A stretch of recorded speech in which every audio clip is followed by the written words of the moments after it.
Hello everyone. In this video I am covering class 7th geography chapter first, our environment. Before I start explaining this chapter, let us take a look that what is environment and what are the basic components which are needed to make environment. But the foremost question is that what is environment? जैसा कि हम सभी जानते हैं environment को हम हिंदी में बोलते हैं वातावरण। बट वातावरण होता क्या है, कई बार हम बात करते हैं कि उसका एनवायरनमेंट सही नहीं है, या फिर अ, अगर हम जैसे कि हेयर लॉस होता है तो बोलते हैं कि एनवायरनमेंट ठीक नहीं है, या फिर जो वाटर क्वालिटी है वो अच्छी नहीं है। तो ऐसी वो सारी ऐसी चीज़ें जो हमारे आसपास हैं वो सब इंक्लूड होती है एनवायरनमेंट। बेसिकली एनवायरनमेंट जो होता है वो basically all the things which are which are surrounding towards us is known as environment. Environment is our basic life support system, which means without environment we cannot survive. It provides us various things: air, water, food, and various things. So, if we uh, if we take examples of environment, we can say that shopping malls, railway stations, beach, rivers, mountains, and whatever you see around yourself is known as environment. तो अगर हम definition की बात करते हैं तो environment is the sum of all conditions that surround and influence a human being at any given point of time and space. Basically कहने का मतलब environment क्या हुआ, environment हर एक वो चीज़ हुई, वो चीज़ रेफर करती है जिससे आर इमीडिएट सराउंडिंग्स, मतलब जिससे हम घिरे हुए हैं अभी फिलहाल, जिस भी चीज़ से आप घिरे हुए हो वो सब चीज़ें एनवायरनमेंट होंगी। अब ज़रूरी नहीं है दैट एनवायरनमेंट में must be natural, it may be human made, और you can say it is also called human.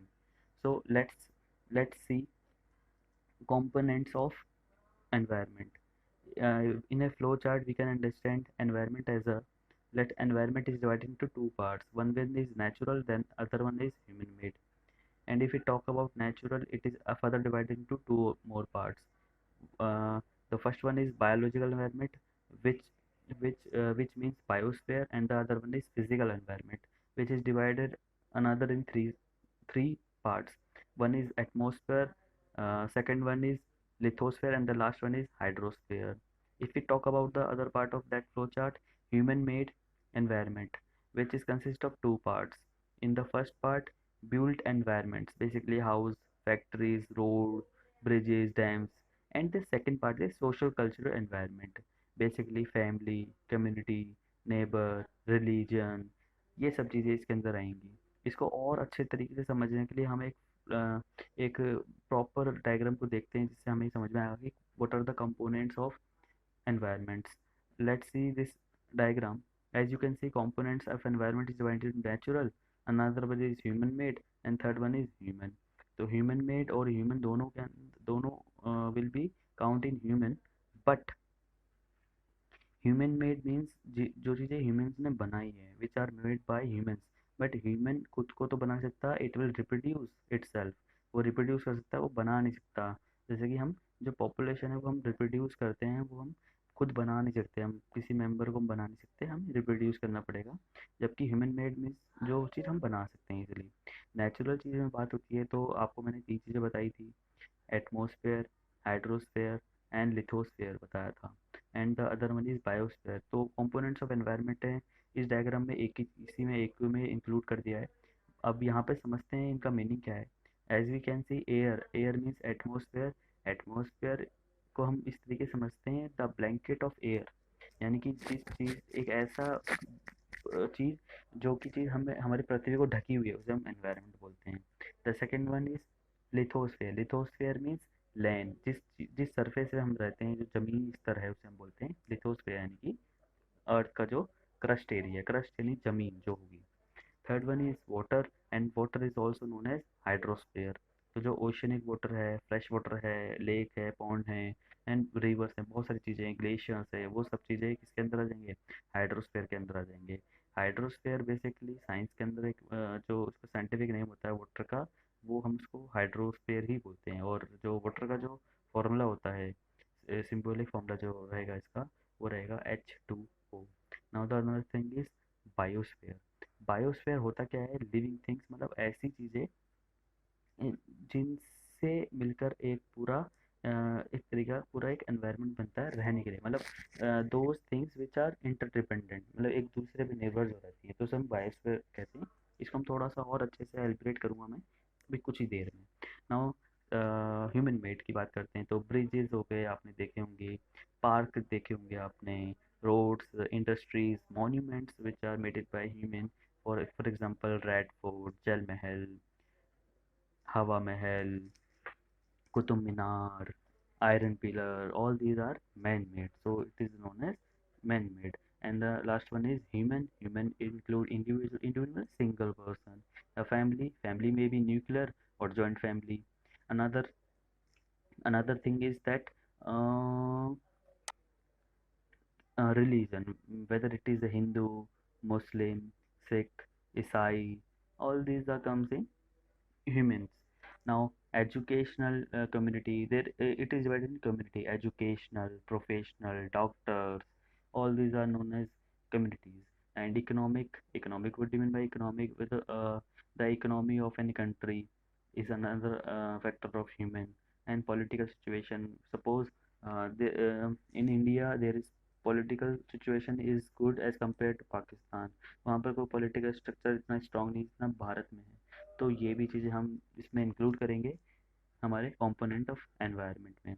हाँ, अगर हम बायोस्फीयर की बात में आते हैं, तो बायोस्फीयर जो होता है वो हमारा दो फैक्टर से मिलकर बनता है। The first one is biotech and the another one is a biotech. तो बायोटेक में वो सारे लिविंग ऑर्गेनिजम्स इंक्लूड होंगे दुनिया में जो कि लिविंग हैं बेसिकली, जैसे कि प्लांट्स हैं, एनिमल्स हैं। जबकि ए बायोटेक में सारे नॉन लिविंग एनिमल्स इंक्लूड हो जाएंगे, लैंड, बिल्डिंग, ब्रिज, मॉन्यूमेंट्स, ये सारे नॉन लिविंग होते हैं, तो हम इनको इंक्लूड कर लेंगे इसके अंदर।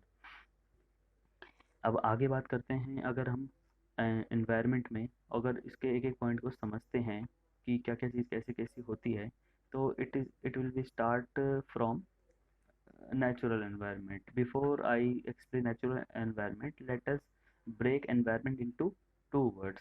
Environment, जो environment का मतलब क्या होता है वो समझ लेते हैं। फ्रेंच वर्ड जो है environner, उससे लिया गया है। environner का मतलब होता है नेबरहुड। तो नेबरहुड और ऐसी जगह जो आसपास है, नेबरहुड वाली सारी चीज़ों को जोड़ा जाए तो हम उसको बोलेंगे एनवायरनमेंट। तो बेसिकली नेचुरल यानी प्राकृतिक चीज़ों को जोड़ा जाएगा तो we call it natural environment. It includes land, water, air, plants and animals.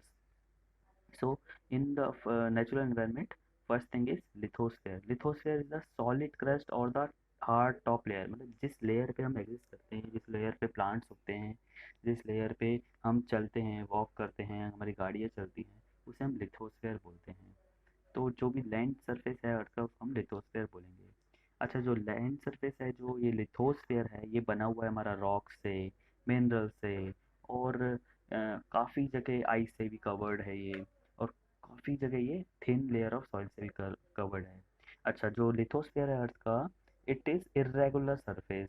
Irregular means it is not even to all sides. कहीं पर पहाड़ हैं तो कहीं पे खाइयाँ हैं, बेसिकली वैलीज हैं, कहीं ब्रॉड सरफेस है तो कहीं नैरो सरफेस है। तो ये सारी चीज़ें इसके अंदर इंक्लूड होती है।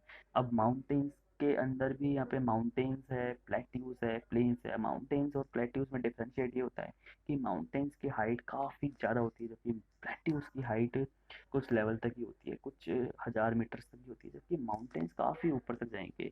फॉर एग्जाम्पल जैसे माउंट एवरेस्ट है, इसकी हाइट जो है वो 8848 मीटर है। जबकि प्लेट्यूज की हाइट अगर हम देखते हैं तो नॉर्मली ये जो हाइट जाती है ये 300 मीटर से अबव जो सरफेस होगा वो उसको हम काउंट कर लेते हैं प्लेट्यूज में। नाउ द थर्ड, आगे अगर इसको और देखते हैं तो हम देखेंगे land forms are found over the continents and are also on the ocean floors. तो ये थोड़ा बेसिक चीज़ थी। इसी चीज़ को हम थोड़ा सा और एलिब्रेट करके समझते हैं जरा, कि जैसे हम एनवायरनमेंट को अभी हमने समझा है, तो अभी हम देखते हैं कि और चीज़ों में क्या आएगा। तो लिथोस्फीयर जैसे अभी मैंने समझाया, तो आउटर मोस्ट सॉलिड सरफेस मैंने आपको बताया था।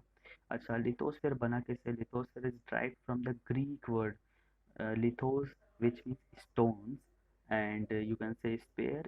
Sphere means एक तरह से सरफेस, तो स्टोन्स का सरफेस जो होता है उसे हम लिथोस्फेयर बोल देते हैं।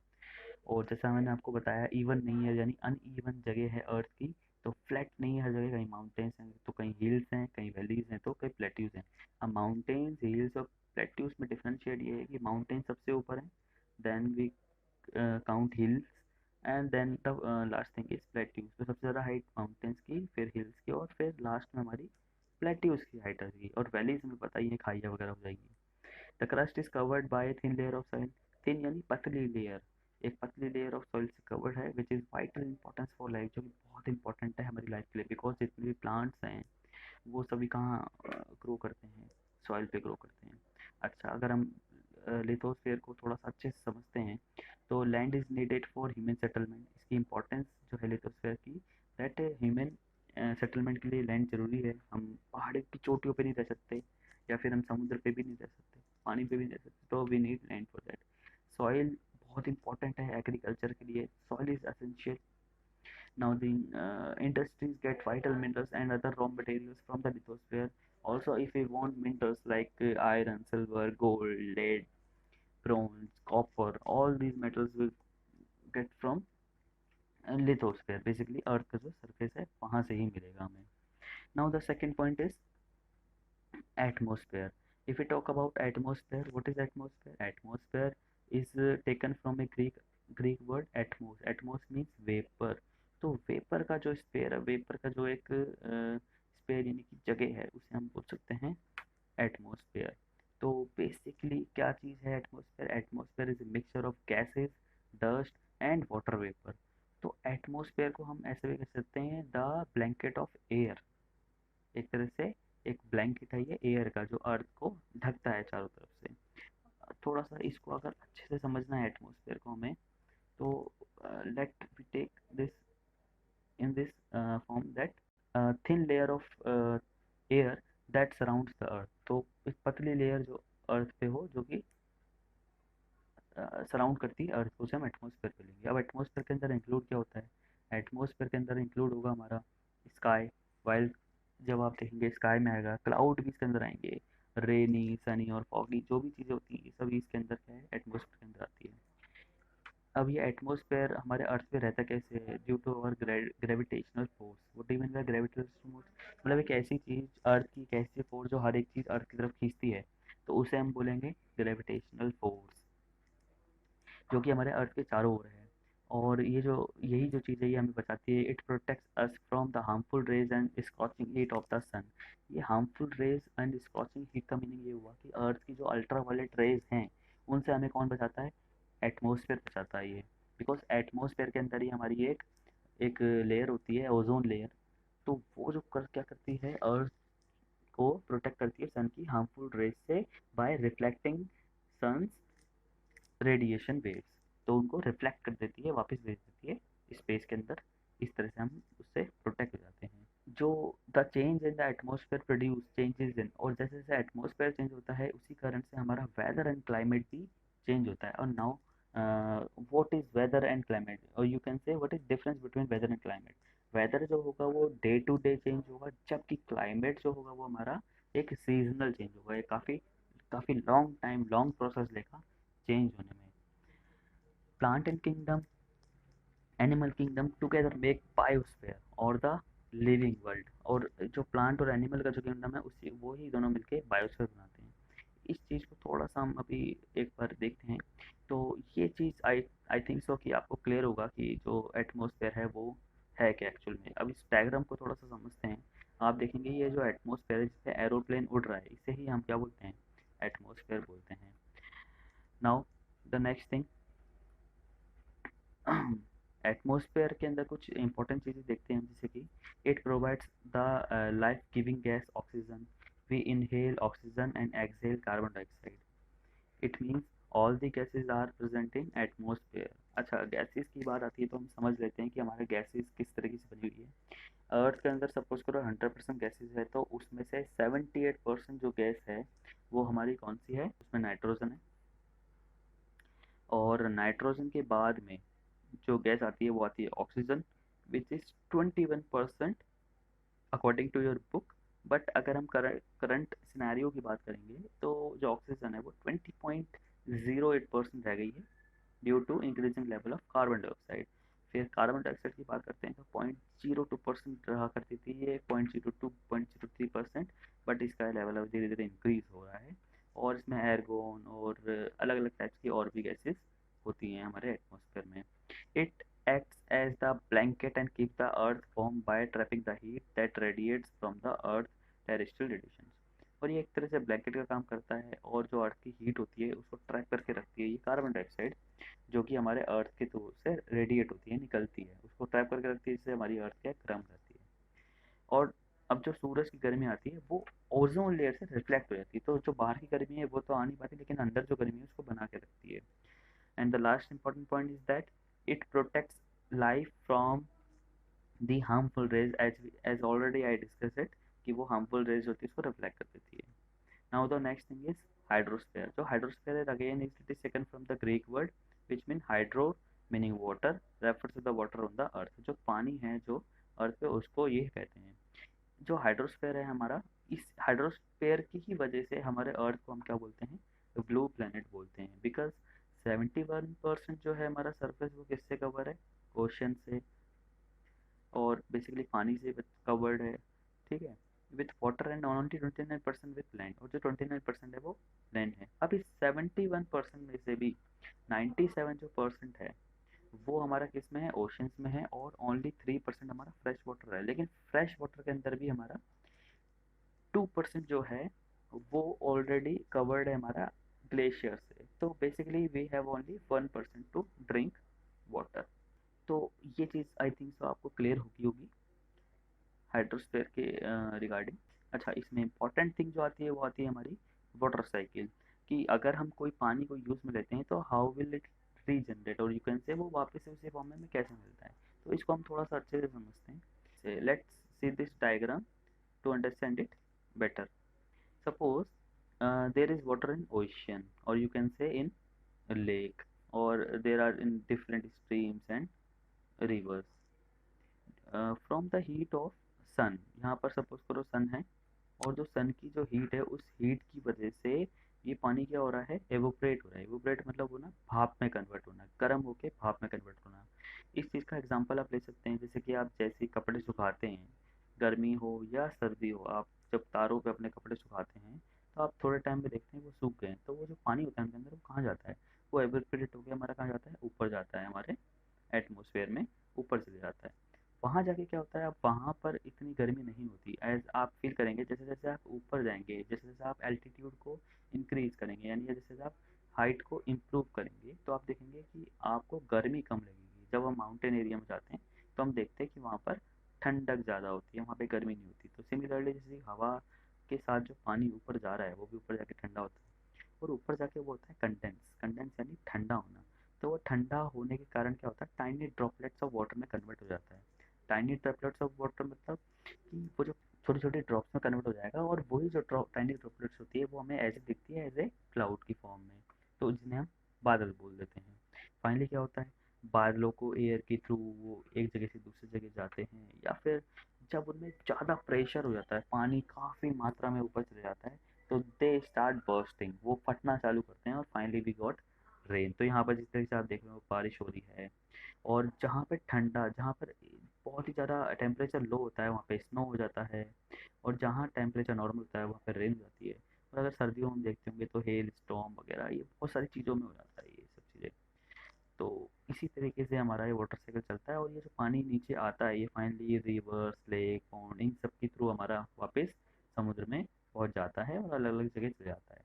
तो ये दिस इज कॉल्ड भी वाटर साइकिल। तो इसी हम चीज़ को क्या बोलेंगे, वाटर साइकिल बोलेंगे। Now I have already discussed कि हमने देखा कि लिथोस्फेयर हमने समझा, हाइड्रोस्फेयर हमने समझा, एटमॉस्फेयर हमने समझा। Now the next thing is biosphere. Biosphere को समझने के लिए मैंने आपको बताया था ए बायोटिक एंड बायोटिक जो भी होंगी चीज़ें उसको हम बायोस्फीयर बोलेंगे। ये इंक्लूड करता है plant and animal kingdom, as well as non living things, basically water, land and air, ये सारी चीज़ें जब इंक्लूड होंगी वो बायोस्फीयर उनके बना देंगी हमारी। तो बायोस्फीयर को थोड़ा सा और अच्छे से समझते हैं। बायोस्फीयर क्या करेगा, इंक्लूड करता है किस किस चीज़ों को, land, water and air, basically जो इन तीनों को जो मिक्सअप है। यानी कि अगर हम बात करें बायोस्फीयर क्या हो गया, देखो इस डायग्राम के थ्रू समझते हैं। ये दिख रहा है बायोस्फीयर आपको, जिसे मैं हाईलाइट कर रहा हूँ। आप इसके ऊपर देखेंगे एटमॉस्फेयर, यानी ये एटमॉस्फेयर को कवर कर रहा है।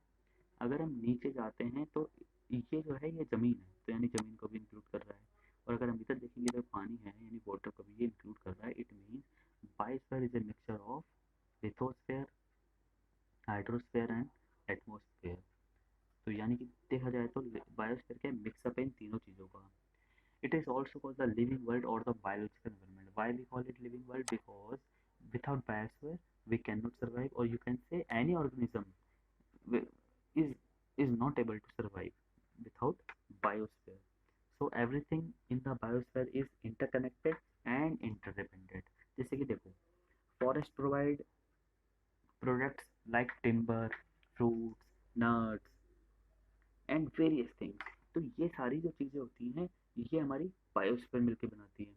फिर अगेन नेचुरल हैबिटेट जो है हमारा, वो प्लांट्स एंड एनिमल्स से बनेगा। और फॉरेस्ट हमारा हेल्प करते हैं एटमॉस्फेरिक प्रेशर को भी, टेम्परेचर को भी बनाने में करते हैं। बिकॉज जो प्लांट्स होते हैं आप उनकी प्रॉपर्टी को समझते होंगे कि वो इनहेल करते हैं कार्बन डाइऑक्साइड एंड एक्सहेल करते हैं ऑक्सीजन। तो they are also maintaining our atmospheric temperature.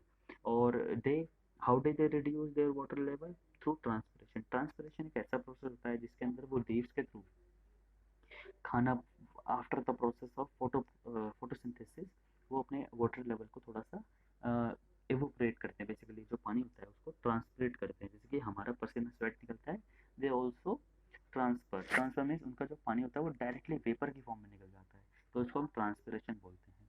तो पानी जो उनके जो प्लांट जो लीव्स है, जो उनकी जो पूरा स्ट्रक्चर है उसमें से पानी जब जाता है बाहर तो उसे हम ट्रांसपिरेशन बोलते हैं। Many animal depends on forest and grasslands on for their food. अब suppose there is no plant, जो हर्बीवोरस जो एनिमल्स हैं या जो जो लोग मीट वगैरह नहीं खाते, तो हाउ दे कैन सर्वाइव, इसलिए उनको क्या चाहिए, फॉरेस्ट बहुत इंपॉर्टेंट है। तो फॉरेस्ट बहुत इंपॉर्टेंट है, तो एटमॉस्फेरिक प्रेशर के लिहाज से भी और फूड के लिए भी हमारा बहुत इंपॉर्टेंट फॉरेस्ट है। फॉरेस्ट नहीं है तो हर्बीवोरस फॉरेस्ट नहीं, हर्बीवोरस एनिमल्स नहीं है। और अगर हर्बीवोरस एनिमल्स नहीं है then how can carnivorous animals survive. तो ये बहुत ही इंपॉर्टेंट फैक्टर है कि ये चीज़ होनी चाहिए। Now the last thing is that human in turns depend on animals as a source of food. और एनिमल्स पे बहुत डिपेंड है हम फूड से, चाहे हमें मिल्क की बात करें, चाहे हम मीट की, चिकन की, ये सब चीज़ों की बात करें तो हम उस पर डिपेंड हैं।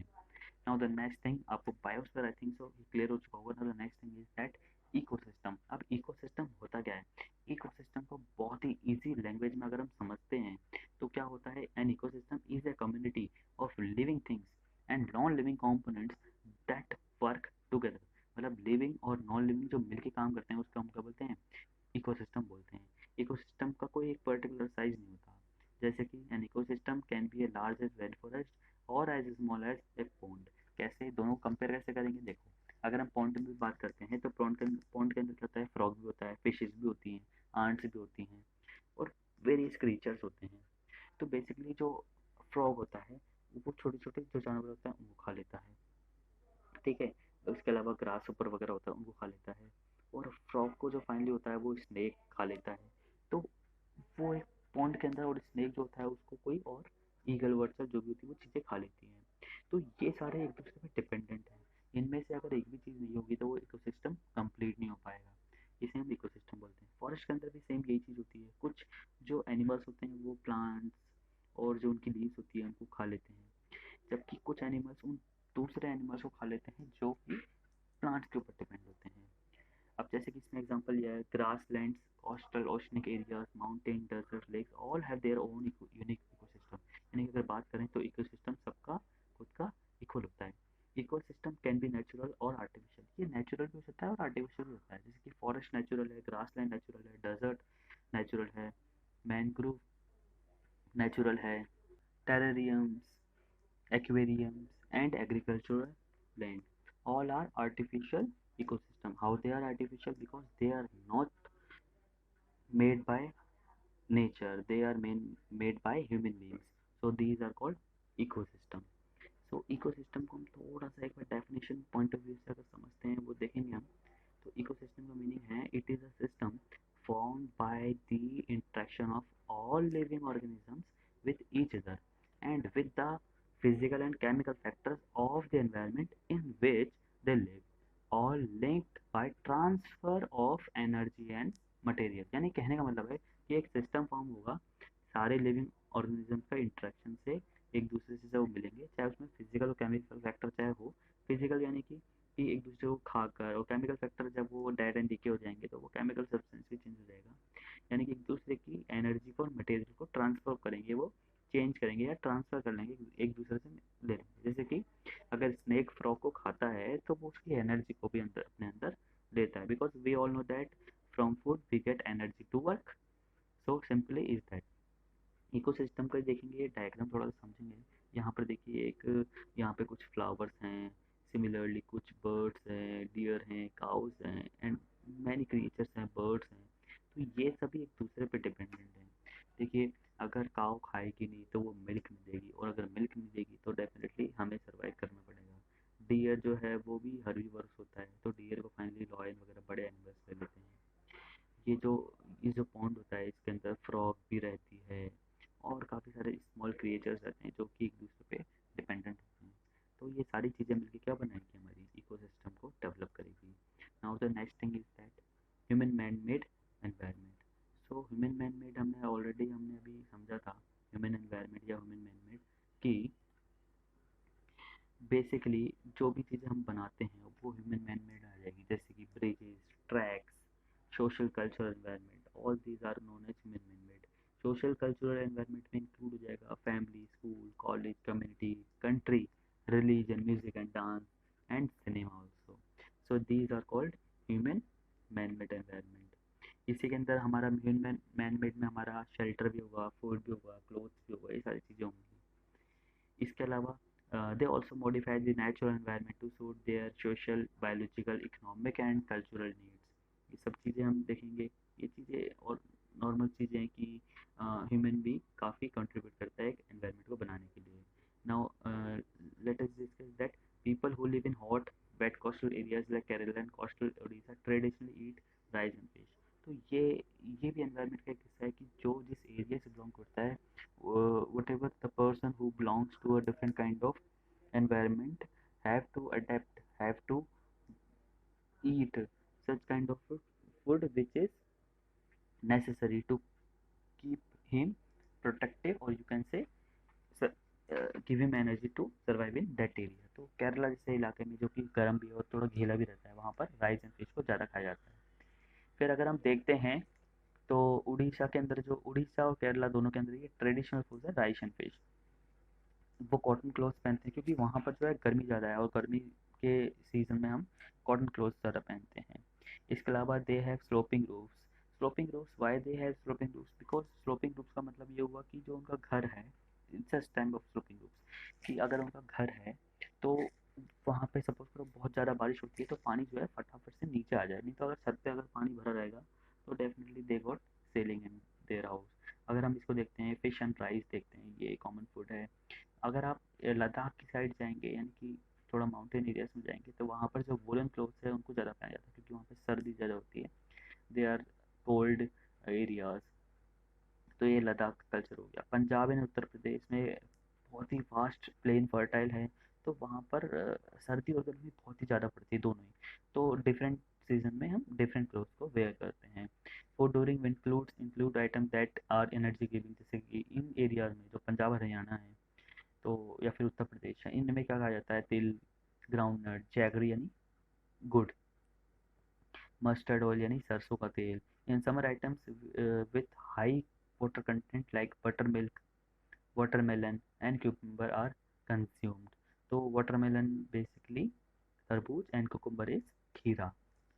और अगर हम देखते हैं प्रोटेक्ट करने के लिए अपने आप को एक्सट्रीम हॉट या कोल्ड कंडीशंस में, वो अपने आप को बैलेंस करते हैं, अपने डाइट को भी साथ साथ में बैलेंस करते हैं अपने क्लोथ्स को भी। ये देखिए, आप एक cotton clothes are preferred in hot and humid area, तो ये देखेंगे, ये ये इस तरीके का जो सीन है ये आपसे समझ में आ रहा होगा। ये गर्मी का टाइम है, जो नॉर्मली इतनी गर्मी होती है कि हम वेयर नहीं करते शर्ट्स, बस हम नॉर्मली जो नॉर्मली इनर वेयर होते हैं हम उन्हीं में रहते हैं normally.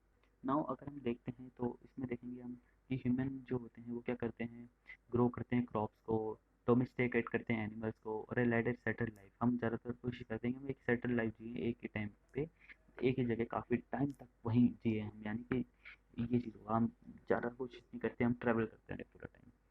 Now the wheel was invented, surplus food was purchased, barter system emerge. अब व्हील जो है वो भी हमने इन्वेंट कर लिया हमारी कन्वीनियंस के अकॉर्डिंग।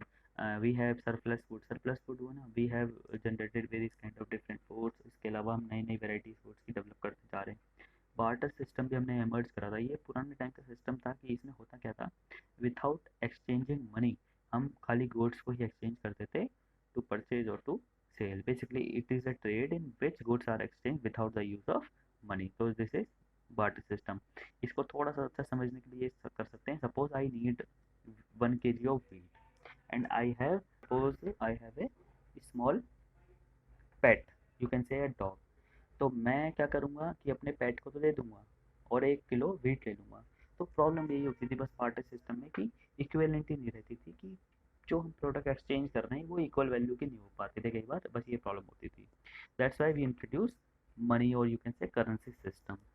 फिर हम ट्रेड करते थे, स्टार्टेड करते हैं, ट्रेड स्टार्टेड हो चुका था, फिर कॉमर्स डेवलप हुआ। Commerce basically is subject of record and analysising of different things. हम रिकॉर्ड करते हैं क्या क्या चीज़ हम खरीदी, क्या क्या हमने बेचा। देन 19th सेंचुरी में, अर्ली 19th सेंचुरी में हुआ क्या, सॉरी अर्ली 20th सेंचुरी में हमारा इंडस्ट्रियलाइजेशन रेवोल्यूशन हुआ। इंडस्ट्रियलाइजेशन मतलब इंडस्ट्री लगने लगी हर एक चीज़ की बड़ी बड़ी, जिससे क्या हुआ, बहुत ज़्यादा प्रोडक्शन होने लगा, लार्ज स्केल पे प्रोडक्शन हुआ।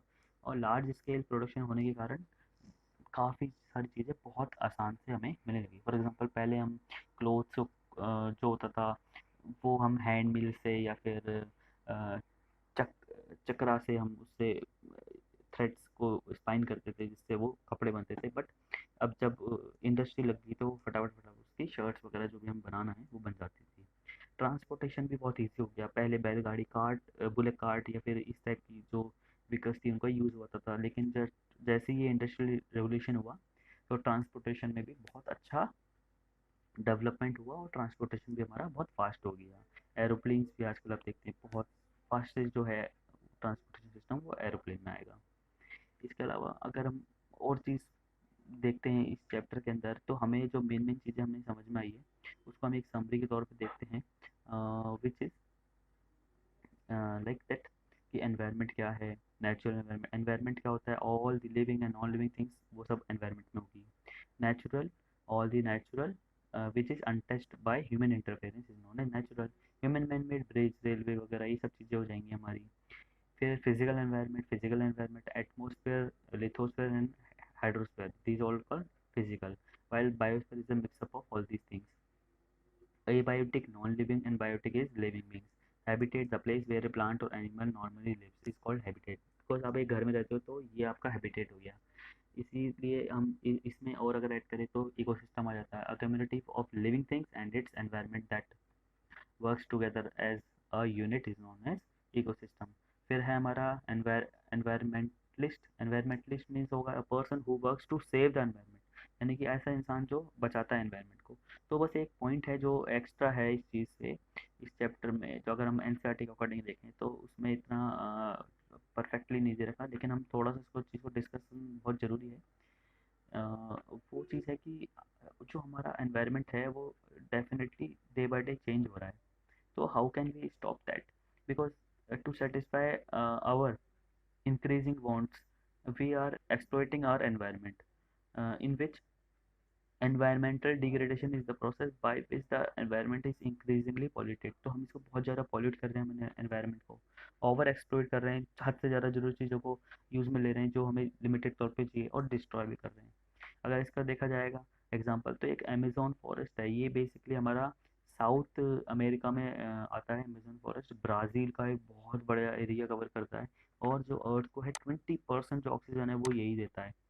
तो अमेजोन जो है बेसिकली ये भी बहुत रैपिडली इसको भी फॉरेस्ट को काट रहे हैं, जिससे बहुत ही ज़्यादा इकोलॉजिकल सिस्टम जो है वो डिस्टर्ब हो रहा है। लार्ज एरियाज होते हैं फूड्स के, वो कट डाउन, हम उनको काट रहे हैं टिम्बर के लिए। Timber basically those woods which are use for commercial purpose, जिसके लिए हम फर्नीचर वगैरह बनाने के लिए यूज में लेंगे, फॉर कल्टिवेशन और सेटलमेंट्स। We have many environmental issues, तो हमारे पास ऑब्वियसली डेफिनेटली बहुत ज़्यादा इश्यूज है, जैसे डिफॉरेस्टेशन का है, पॉचिंग है, ओवर पॉपुलेशन का है, पॉवर्टी है, ये सब चीज़ें हैं। और तो इन सब चीज़ों को हम कैसे रोकें, यही सारी चीज़ों को मैंने फोकस करते हुए एक एक मैं आने वाले टाइम में एक नई वीडियो लेके आऊँगा, जिसमें डेफिनेटली मैं आपको बताऊंगा कि हम डिफॉरेस्टेशन को, पॉचिंग मतलब शिकार करना, ओवर पॉपुलेशन को और पॉवर्टी को कैसे हम डेफिनेटली बहुत इजीली सॉल्व कर सकते हैं। और बहुत ही इजी तरीके से सॉल्व हो सकता है अगर हम इसमें थोड़ा सा भी हम इसमें कंट्रीब्यूट करें अपना। Definitely pollution, water pollution, land pollution, इसको भी हम बहुत इजीली कंट्रोल कर सकते हैं। जैसे कि इसका बहुत अच्छा एग्जांपल अगर आप देखते हैं तो अभी लॉकडाउन जो चल रहा है, ये बहुत अच्छा एग्जांपल है। क्यों ना इसको रेगुलरली हम अडॉप्ट करें, इसको हम मंथली या यू कैन से 2 मंथ्स में कुछ टाइम के लिए इसको अप्लाई करें, ताकि हमारा जो ये इकोलॉजिकल जो बैलेंस है वो हमेशा बना रहे। नाउ अभी जैसा कि जो आया था एनवायरमेंटलिस्ट, वो पर्सन्स होते हैं जो फाइट करते हैं हमारे एनवायरनमेंट को बचाने के लिए।